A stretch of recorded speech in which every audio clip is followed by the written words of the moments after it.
جی تو میرے ٹیلنٹڈ بچوں کیسے ہیں آپ سب؟ امید کرتی ہوں آپ سب خیر و عافیت کے ساتھ ہوں گے۔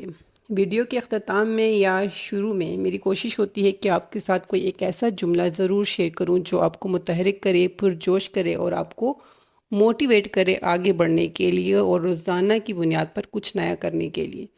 تو یہ جملہ آپ سب کے لیے: تمہارے اندر ایک سپر ہیرو چھپا ہوا ہے، اسے جگاؤ اور اسے جگانے کا وقت آ چکا ہے۔ اگر آپ 9 10 کے اسٹوڈنٹ ہیں، فرسٹ ایئر کے اسٹوڈنٹ ہیں، سیکنڈ ایئر کے اسٹوڈنٹ ہیں، تو یہ 4 سال بیٹا آپ کی زندگی کا بہت اہم ٹائم ہوتا ہے۔ اس ٹائم پر آپ اور آپ کی محنت یہ ڈیسائیڈ کر لیتی ہے کہ آپ زندگی میں کہاں جانے والے ہیں، ٹھیک ہے؟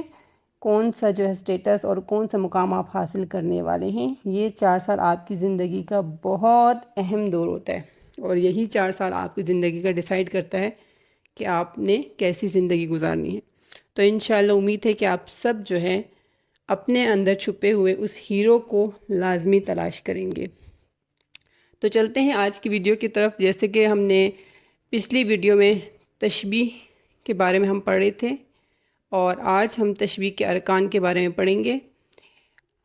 تشبیہ کے ارکان 5 ہیں، ٹھیک ہے؟ 5 ارکان ہیں تشبیہ کے، اور یہ بھی آپ کے جو ہے معروضی طرز کے سوالات میں تشبیہ کے ارکان یا تعداد پوچھی جاتی ہے یا مختلف جو اس کے ارکان اس سے متعلق اس طرح کے سوالات آ جاتے ہیں، یا آپ جیسے آپ تشبیہ سے متعلق کوئی شعر ہے تو اس میں آپ سے پوچھا جا سکتا ہے۔ تو پہلا ہے جی بیٹا تشبیہ کے ارکان میں مشبہ، ٹھیک ہے؟ مشبہ کیا ہے؟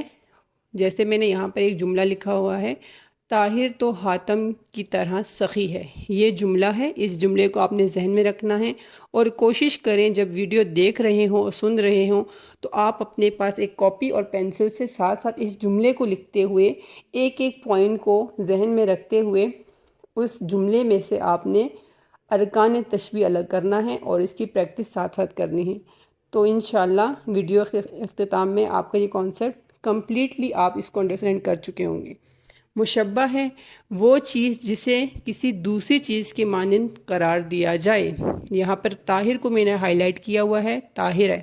مشبہ کیا ہے؟ طاہر ہے۔ طاہر کو کس سے تشبیہ دی گئی ہے؟ حاتم سے، ٹھیک ہے؟ مشبہ، طاہر اس جملے میں مشبہ ہے۔ اگلا دیکھیں، مشبہ بہ۔ مشبہ کو جس چیز کے مانند قرار دیا جائے وہ مشبہ بہ کہلاتا ہے، جیسے طاہر کو حاتم سے، اور مشبہ بہ کیا ہے؟ حاتم ہے۔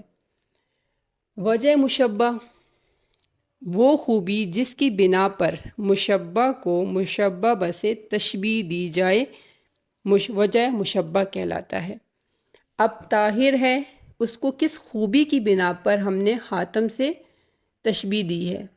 تو اس خوبی کی بنا پر، جیسے وہ سخی ہے، طاہر، حاتم طاہر کے بارے میں اگر آپ جانتے ہیں تو وہ اپنے دور کا ایک بہت سخی انسان تھے، تو اس سخاوت کی وجہ سے، اس سخی ہونے کی صفت کی وجہ سے طاہر کو حاتم سے تشبیہ دی گئی ہے۔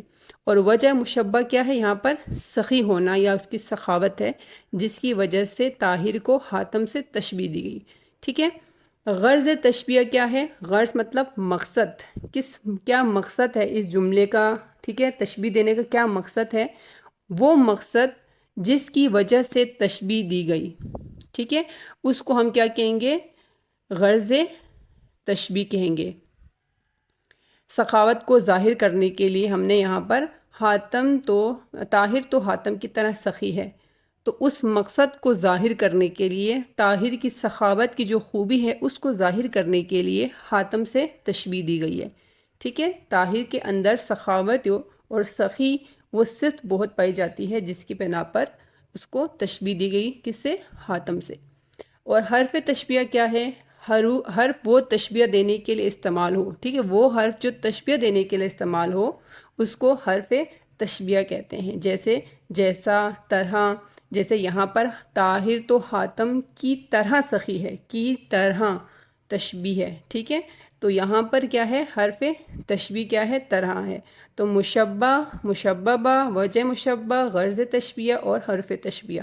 میں ہمیشہ بچوں کو کہتی ہوں جب آپ قواعد کا کوئی بھی عنوان کو بھی موضوع پڑھتے ہیں تو اپنے لیے وہاں پر کچھ علامتیں فکس کر لیں، علامتیں ڈھونڈ لیں، تو وہ آپ کو ہمیشہ اس کو یاد رکھنے میں آسانی ہوگی۔ جیسے حرف تشبیہ ہے، اس کو تو پڑھتے ہی ساتھ آپ کے ذہن میں یہ چیز آ جائے گی، حرف، اچھا کون سے حرف ہے جن سے ہم نے تشبیہ دینے ہیں۔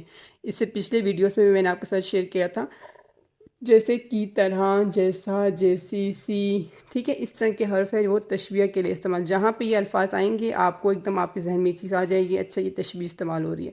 اور غرض تشبیہ کیا ہے، مقصد، کس مقصد کی بنا پر ہم تشبیہ دے رہے ہیں، کیا چیز ہم ظاہر کرنا چاہ رہے ہیں، کس چیز کو واضح کرنا چاہ رہے ہیں۔